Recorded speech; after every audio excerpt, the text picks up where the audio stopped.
Hello students, चहल academy लाई है आप लोगों के लिए प्रीवियस ईयर क्वेश्चन की एक सीरीज जिसमें हम यूपीएससी सिविल सर्विसेज एग्जामिनेशन के सारे क्वेश्चंस वन बाय वन करने वाले हैं। आइए इस सीरीज के क्वेश्चंस को हम डिस्कस करते हैं। So we are discussing the important PYQs of the environment and ecology. हम इस सीरीज में मेनली इकोलॉजी और एनवायरनमेंट के टॉपिक्स प्लस में बायोडाइवर्सिटी के टॉपिक्स को इंक्लूड करेंगे और इसमें आपको सॉल्यूशंस तक यानी आप कैसे पहुंचेंगे और किस तरीके से आप एलिमिनेट करना चाहते हैं, क्वेश्चन को एलिमिनेट कैसे करने चाहिए उसके बारे में जानकारी देंगे और क्या करेक्ट अप्रोच होनी चाहिए हमारे आंसर को निकालने के लिए, स्पेशली जो हमारे मल्टीपल चॉइस क्वेश्चंस होते हैं उनके अंदर।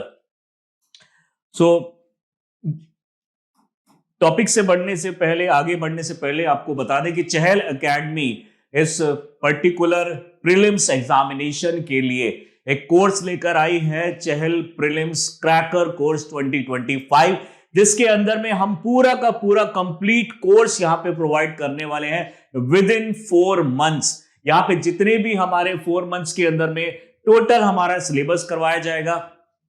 500 प्लस आवर्स की ये क्लासेस होंगी। ऐसा नहीं है कि हम सिर्फ 1-2 घंटे यहाँ पे क्लास करने वाले हैं, यहाँ पे पूरा 400 घंटे से 500 घंटे और जब तक ये हमारा कोर्स कंप्लीट नहीं होगा उसको हम यहाँ पे कराने वाले हैं। डेली क्लास टेस्ट और उसके ऊपर में एनालिसिस यहाँ पे टीचर करवाएंगे आप लोगों को और करंट अफेयर के सेशंस यहाँ पे होंगे। पीवाईक्यूज को डिटेल में डिस्कशन किया जाएगा, उसके रीजंस को फाइंड आउट किया जाएगा। प्रीलिम्स स्कोर बूस्टर जिसके अंदर में टीचर्स आपको ये बताएंगे कि किस तरीके से आप एलिमिनेशन कर सकते हैं, किस तरीके से आप करेक्ट आंसर तक पहुंच सकते हैं। जीएस का सेशन यहां पे मंडे टू फ्राइडे चलने वाला है, जो कि 2 से लेकर 7:30 बजे तक डेली यहां पे मंडे टू फ्राइडे क्लास होगी। सी सेट का सेशन सैटरडे टू संडे यानी 2 दिन यहां पे सी सेट की क्लास होगी, यानी उसको भी हम यहां पे नहीं छोड़ना चाहते हैं। यहां पे 9:30 बजे से 3:30 बजे तक ये क्लास होगी। करंट अफेयर सैटरडे को पूरा 1 साल 2 साल का जितना हमारा यूपीएससी में करंट अफेयर पूछा जाता है, हर सब्जेक्ट का करंट अफेयर यहां पे हम इस कोर्स के अंदर में प्रोवाइड करने वाले हैं। रेगुलर बेसिस पे यहां पे 4 से 7 पीएम तक यहां पे क्लास होगी ऑन सैटरडे। फीस इसकी बहुत ज्यादा नॉमिनल रखी गई है। जीएस, सी सेट और करंट अफेयर तीनों को मिला के we are actually charging just 14,999 और वहीं पे अगर आप सी सेट नहीं लेना चाहते हैं तो जीएस और करंट अफेयर के लिए आप 12,999 पे करके कोर्स को अवेल कर सकते हैं और अपने जो चांसेस हैं प्रीलिम्स में सेलेक्ट होने के उसको बढ़ा सकते हैं। हमारे यहाँ टारगेट है कि 120 से ज्यादा मार्क्स आप अटेंड करें इस पर्टिकुलर प्रीलिम्स एग्जामिनेशन में, ताकि आप मेंस के लिए आगे जाने के लिए श्योर हो सकें। और कई बार क्या होता है कि स्टूडेंट जो है उसको वो डिलेमा में रहता है कि मेरा कट ऑफ क्लियर होगा या नहीं होगा, और जब क्लियर होगा तभी हम मेंस की तैयारी करेंगे। लेकिन अगर जिस स्टूडेंट को ये क्लियर है कि मेरे 120 के आसपास क्वेश्चन आज जो नंबर है वो आ सकते हैं, डेफिनेटली वो इमीडिएटली मेंस की तैयारी करने के लिए जा सकते हैं। आइए आज हम इस पर्टिकुलर क्वेश्चंस को डिस्कस करते हैं। फर्स्ट क्वेश्चन है हमारा, consider the following statement once the central government notifies an area as community reserve. एक बार अगर central government community reserve specify कर देती है तो the chief wildlife warden of the state become the governing authority of such particular forest. तो chief wildlife warden उसका head हो जाता है।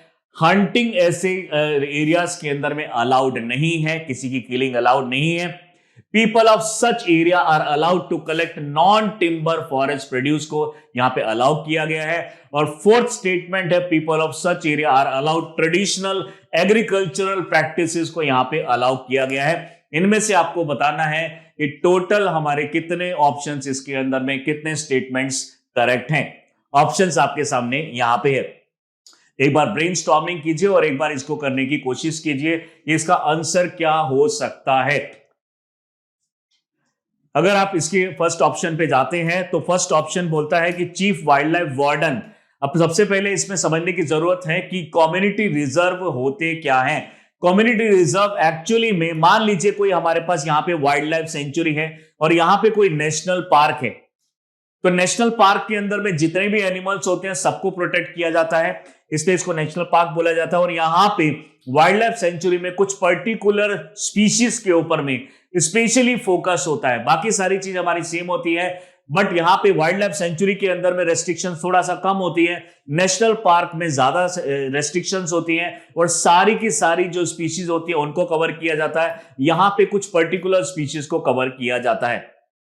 अब कई बार जो एनिमल्स होते हैं वो माइग्रेट कर जाते हैं नेशनल पार्क से वाइल्ड लाइफ सेंचुरी, या वाइल्ड लाइफ सेंचुरी से नेशनल पार्क, या फिर वाइल्ड लाइफ सेंचुरी से दूसरी वाइल्ड लाइफ सेंचुरी, या फिर नेशनल पार्क से, यानी कोई भी हमारा प्रोटेक्टेड एरिया, चाहे वो नेशनल पार्क हो चाहे वाइल्ड लाइफ रिजर्व हो, यहां से अगर यहां माइग्रेट कर रहा है, यहां से यहां माइग्रेट कर रहा है, तो बीच वाला जो रीजन है, अगर वहां पे ये कोई पर्टिकुलर कम्युनिटी यहां पे रहती है, सपोज यहां पे कोई पर्टिकुलर कम्युनिटी यहां पे रहती है, तो उस कम्युनिटी, यानी अगर पर्टिकुलर एनिमल, उदाहरण के तौर पे टाइगर अगर माइग्रेट करता है और वो उस पर्टिकुलर कम्युनिटी के रीजन से पास होता है, और यहां पे पास होने के बाद ये कम्युनिटी उसको प्रोटेक्ट करने में हेल्प करती है, और जो पर्टिकुलर जो टाइगर है वो यहां पे क्रॉप्स को डिस्ट्रॉय कर रहा है, अगर यहां पे कोई क्रॉप्स को डिस्ट्रॉय कर रहा है और कोई कम्युनिटी वगैरह यहां प्रेजेंट नहीं, तो कौन उसके लिए लायबल होगा? जहां से वो आ रहा है या जहां वो जा रहा है।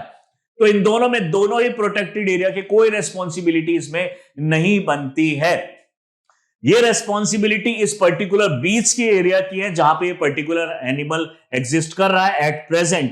तो ये जो बीच का जो एरिया है, यानी इसको हम बोलेंगे यहां पे माइग्रेटरी कॉरिडोर। तो ये जो माइग्रेटरी कॉरिडोर आपको दिखाई दे रहा है, इस माइग्रेटरी कॉरिडोर के अंदर में अगर कुछ भी एक्सीडेंट होता है या कोई भी हमारा क्रॉप डिस्ट्रॉय होती है, कुछ एनिमल को ही, यानी जो माइग्रेटिंग एनिमल है उसी को अगर कुछ प्रॉब्लम हो जाती है, गंदा पानी अगर पी लेता है या फिर इस तरीके से पॉइजनस कुछ चीजें हो जाती है, उसको कोई किल कर देता है, किसी भी तरह का कोई एक्सीडेंट मिस हैपनिंग अगर इस एरिया में होती है, then who will be liable for this particular thing.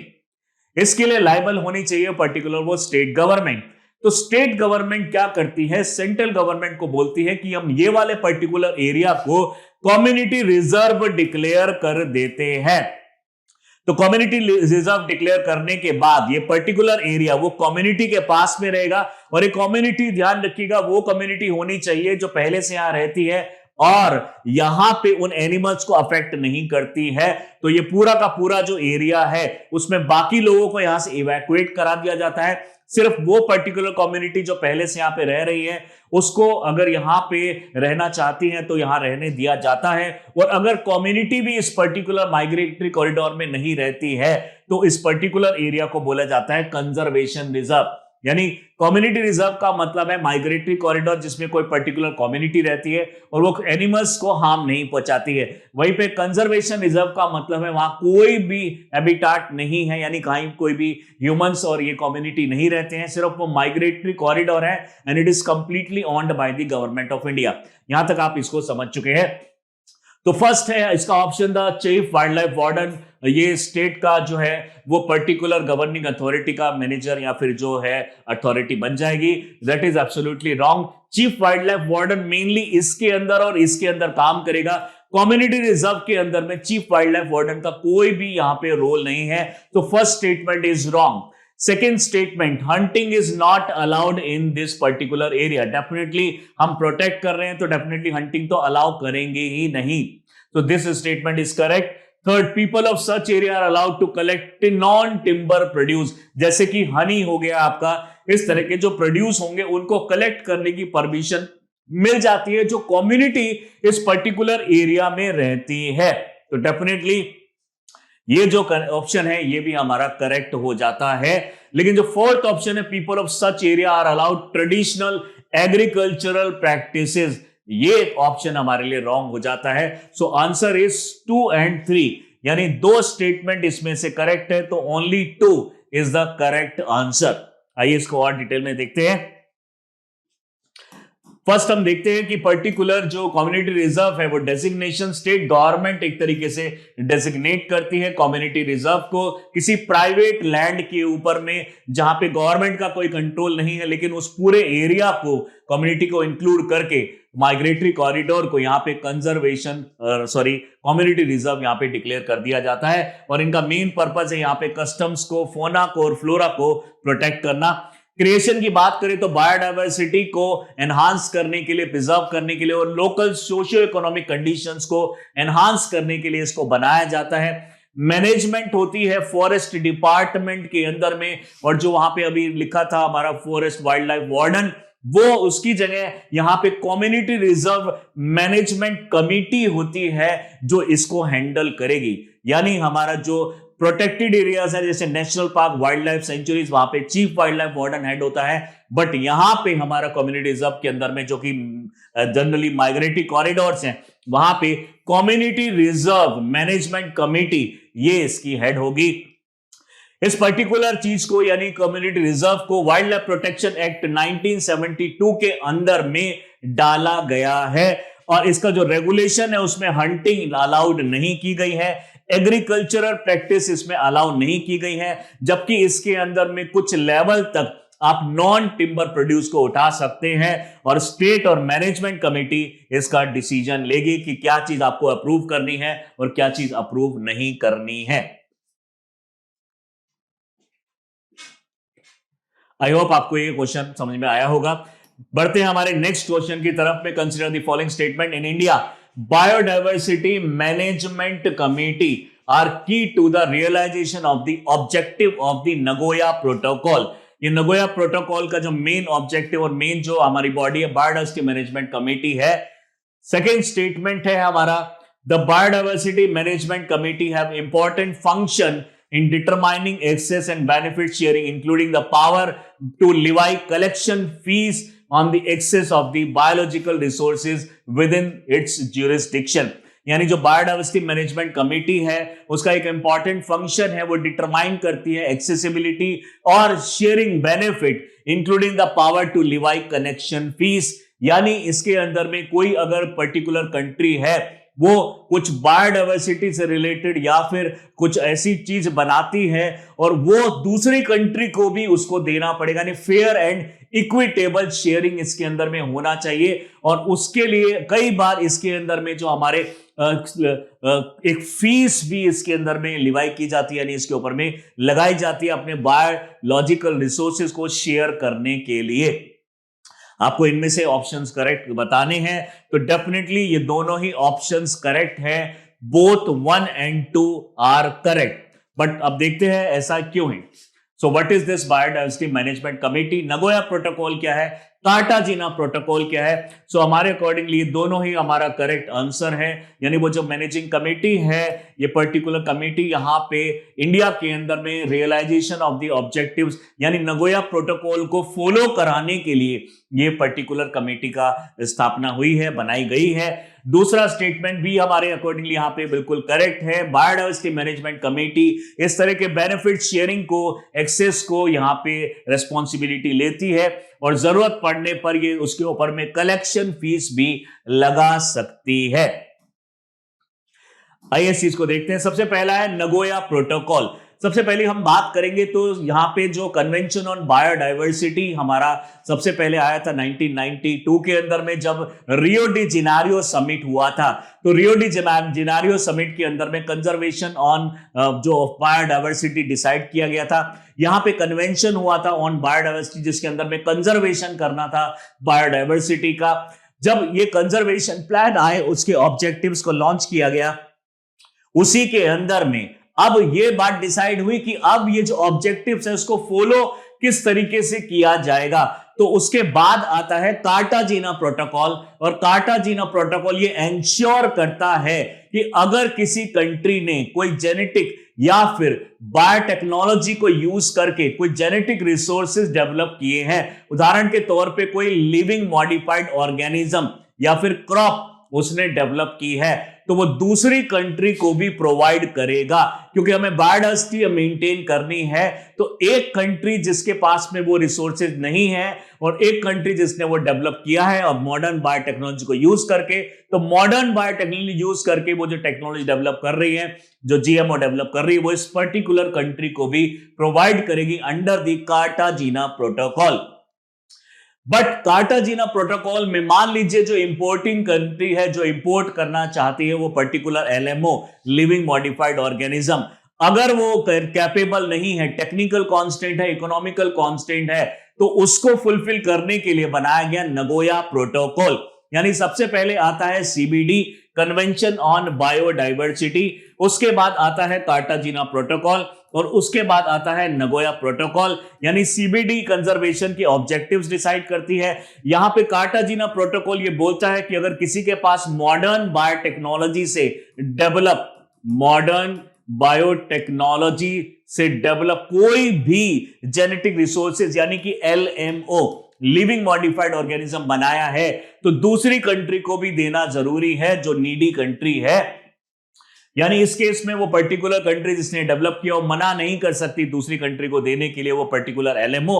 और अगर दूसरी कंट्री लेना चाहती है लेकिन कैपेबल नहीं है तो उसकी कैपेसिटी बिल्डिंग के लिए लाया गया नगोया प्रोटोकॉल जापान के अंदर में। तो ये हमारा पूरा स्टोरी है इसके अंदर में। तो यहां पे सबसे पहले नगोया प्रोटोकॉल को आप देखें। नगोया प्रोटोकॉल एक इंटरनेशनल एग्रीमेंट है to share the benefit raised from the modern biotechnology. 2010 में इसको लाया गया था और ये फोर्स में आया 2014 के अंदर में। इंडिया इसका पार्ट है कई साल से। तो बायोडाइवर्सिटी मैनेजमेंट कमेटी क्या है? बायोडाइवर्सिटी मैनेजमेंट कमेटी ये स्टैब्लिश हुई है हमारे बायोडाइवर्सिटी एक्ट जो है 2002 का, उसके अंदर में ये कमेटी बनाई गई थी। It promote conservation, sustainable use and the documentation of the biodiversity. यानी जो भी सस्टेनेबल यूज है इसका कंजर्वेशन है, उन सबको प्रमोट करने के लिए, उसको मेंटेन करने के लिए पर्टिकुलर कमेटी की स्थापना की गई थी। और इसका मेन फंक्शन है determine access and benefit sharing. ये कभी कभी ये टैक्स भी लिवाई कर सकती है, फीस भी लिवाई कर सकती है। And it is the key to implementing Nagoya protocol in India, ensuring fair benefit sharing from the genetic resources. Further हम बात करें कन्वेंशन ऑन बायोडाइवर्सिटी की, तो कन्वेंशन ऑन बायोडाइवर्सिटी जो है हमारा सबसे पहले दुनिया का सबसे पहला जो इंटरनेशनल कॉन्फ्रेंस हुआ था एनवायरनमेंट के ऊपर, ह्यूमन एनवायरनमेंट के ऊपर, वो 1972 में हुआ था स्टॉकहोम के अंदर में। इसको हम बोलते हैं स्टॉकहोम कन्वेंशन। उसके बाद ये डिसाइड किया गया कि हम दोबारा से 1992 के अंदर में मिलेंगे और वो हम मिले यहाँ पे रियो डी जेनेरियो के अंदर में। रियो डी जेनेरियो में जब हमने यहाँ पे मुलाकात की, जब यहाँ पे मीटिंग हुई, उस टाइम पे डिसाइड किया गया कि हम एक प्रोटोकॉल और एक कन्वेंशन लेकर आएंगे। तो कन्वेंशन ऑन बायोडाइवर्सिटी उस टाइम पे लाया गया था। The convention was open for signature 1992 Rio de Janeiro के अंदर में ओपन कर दिया गया था। United nation conference on environment and development, जिसको हम रियो अर्थ समिट भी बोलते हैं, जो कि ब्राजील में हुआ था। इस कन्वेंशन के अंदर में बायोडाइवर्सिटी कन्वेंशन की बात की गई थी, जो कि यहां पे सीबीडी जो है वो 1993 के अंदर में एक्टिव भी हो जाता है। यानी 1992 में इसकी बात चलती है, 1993 में इसको एक्टिव भी कर दिया जाता है। इसका जो फर्स्ट सेशन हुआ था बहामास के अंदर में 1994 के अंदर में इसको किया गया था। और इसका जो हेड ऑफिस है आज के टाइम पे मॉन्ट्रियल कनाडा के अंदर में इसका हेड ऑफिस सेक्रेटेरिएट है। रेटिफिकेशन की अगर हम बात करें तो काफी कंट्रीज ने इसको रेटिफाई कर दिया है। 196 नेशन इसका फुल फ्लेज्ड मेंबर बन चुकी है एक्सेप्ट यूएसए। यूएसए अकेला एक यूएन का एक ऐसा मेंबर है जिसने अभी तक इसको रेटिफाई नहीं किया है। बात करें तीन ऑब्जेक्टिव्स की, जो मेन ऑब्जेक्टिव्स है सीबीडी के। फर्स्ट है कंजर्वेशन ऑफ द बायोडाइवर्सिटी, यानी बायोडाइवर्सिटी को कंजर्व करना है हमें किसी भी लेवल तक। दूसरा है हमारा कि हमारा जो भी शेयर यानी जो भी हम चीज डेवलप कर रहे हैं मॉडर्न बायोटेक्नोलॉजी को यूज करके, उसको दूसरी कंट्री को भी प्रोवाइड करें। The fair and equitable sharing of the benefit arising of the utilization of the genetic resources। और थर्ड है कि हम बायोडाइवर्सिटी के ऊपर में ज्यादा बर्डन ना डालें, तो सस्टेनेबल यूज होना चाहिए बायोडाइवर्सिटी के कंपोनेंट्स का। So governing body is the conference on the parties which meet every 2 years। यानी सीबीडी की जो मीटिंग होती है, कन्वेंशन ऑन बायोडाइवर्सिटी की जो मीटिंग होती है, हर 2 साल में ये मीटिंग होती है। इस बार भी ये सीबीडी की मीटिंग हुई है COP16, और यहाँ पे बहुत सारी मीटिंग्स जो है यानी बीच में भी होती रहती है, लेकिन जो मेन मीटिंग होती है वो 2 साल के इंटरवल में होती है। तो आई होप ये दोनों क्वेश्चन के आंसर आपको यहाँ पे समझ में आए होंगे। तो यहाँ पे हम देखते हैं कार्टाजीना प्रोटोकॉल। जैसा मैंने बताया, कार्टाजीना प्रोटोकॉल का मेन टारगेट है transboundary movement of the living modified organism. यानी अगर किसी ने कुछ डेवलप किया है मॉडर्न बायोटेक्नोलॉजी यूज करके, जीएमओ या फिर एलएमओ, लिविंग मॉडिफाइड ऑर्गेनिज्म या फिर जेनेटिकली मॉडिफाइड ऑर्गेनिज्म, दूसरी कंट्री को भी वो प्रोवाइड करे। इसको अडॉप्ट किया गया था 2000 के अंदर में और ये एंटर किया था 2003 के अंदर में और ये फोर्स में आ गया था। और जैसा कि मैंने बताया, इसको पूरा करने के लिए, कार्टाचिनो को पूरा करने के लिए नगोया प्रोटोकॉल लाया गया ताकि कंट्रीज की कैपेसिटी बिल्डिंग की जा सके। 2010 में इसको अडॉप्ट किया गया और ये 2014 में ये फोर्स में आ जाता है। और इसका मेन पर्पस है टू प्रोवाइड एक्सेस, या अगर कोई कंट्री नहीं ले पा रही है तो उसको उसकी कैपेसिटी बिल्डिंग की जाए, access to genetic resources and the fair and equitable sharing of the benefit arising from the modern biotechnology. I hope ये क्वेश्चन आपको समझ में आए होंगे। ये दोनों क्वेश्चन यूपीएससी में पूछे गए हैं और बहुत ही सिंपल क्वेश्चंस होते हैं। अगर आप टेक्निक्स लगाएं, अगर आप अपने कॉन्सेप्ट को लगाएं तो आप इजीली इन क्वेश्चंस को कर सकते हैं। और भी इस तरह के वीडियोस अगर आप देखना चाहते हैं तो do subscribe our channel Chahal academy. Thank you.